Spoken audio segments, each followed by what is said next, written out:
Hi again then guys, and welcome to episode 21 of Quattroporte, the review series for the sports saloons and super saloons of Gran Turismo 6. And in this episode we're featuring what is pretty much the benchmark of what a super saloon can do.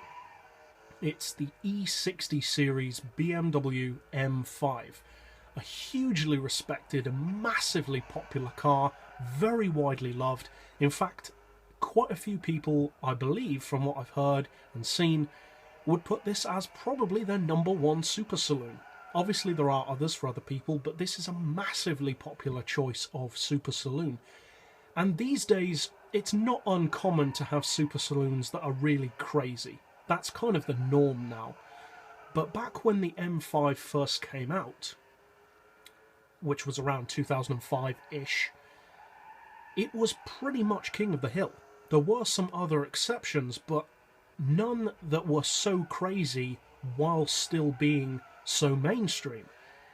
The M5 showed that you could have really supercar levels of performance in a truly practical daily driver. And to be honest, I think that the E60 series is actually a cooler car than the F10 series, which is the car which replaced it with the V8. I know that the V8 version is faster, but to me it just doesn't look quite as cool. The V8 isn't as cool as a V10. I mean, pretty much every super saloon uses a V8 apart from Audi, and even then, most of theirs are V8s as well. So the fact that this car had a V10, especially in its time, really made it stand out, and it had a lot of Formula 1 technology, for want of a better phrase. That 7-speed gearbox, which was considerably rarer to see back then, and with a de-restricted top speed of around 205 miles per hour according to BMW. As I said, supercar levels of performance. Now on the game, you can make it go a lot quicker than 205. This will probably do more than 205 stock on the game, because the performance isn't exactly that realistic on Gran Turismo when it comes to top speeds. However, when fully tuned, this car can do in excess of 270. So it's not necessarily the fastest saloon in the game, but it's definitely up there with the best of them. It's a premium model, which is nice.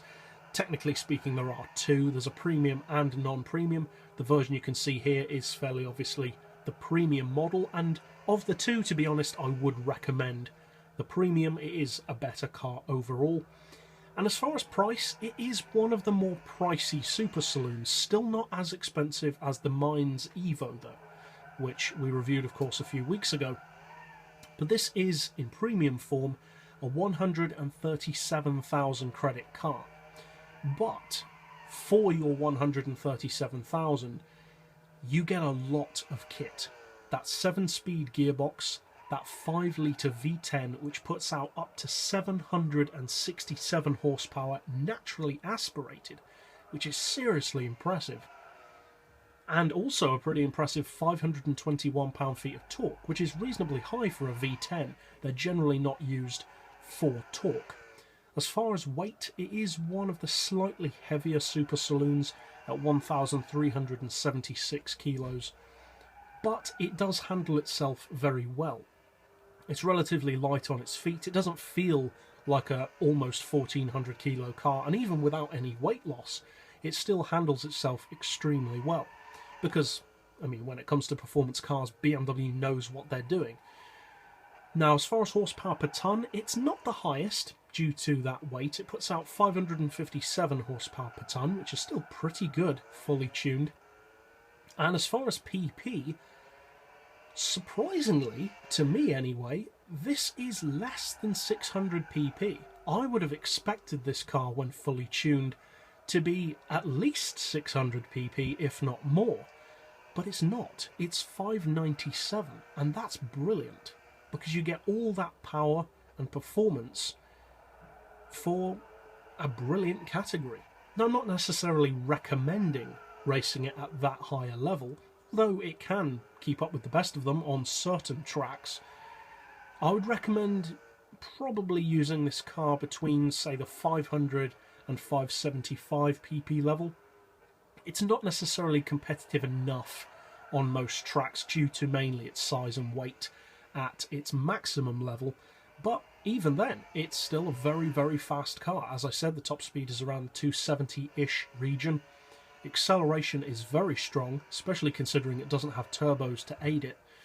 And the handling, as already mentioned, it handles itself extremely well, but overall BMW is known for making fantastic drivers' cars, and the M5 is no exception. Now in real life, of course, a common gripe of the initial M5s of this generation was their over-fiddly gearbox. On the game, however, that's not an issue, so you can just enjoy the car for all the performance that it has to offer, and it has a lot to offer. I would say that this is definitely one of the best overall super saloons in the game. I wouldn't necessarily say it's the best off the top of my head, but it's definitely up there with the best of them, certainly in the top 10, possibly even in the top 5, and maybe in the top 3. Overall then, if you're looking for a very strong and very fun super saloon, the M5 could just be the car for you.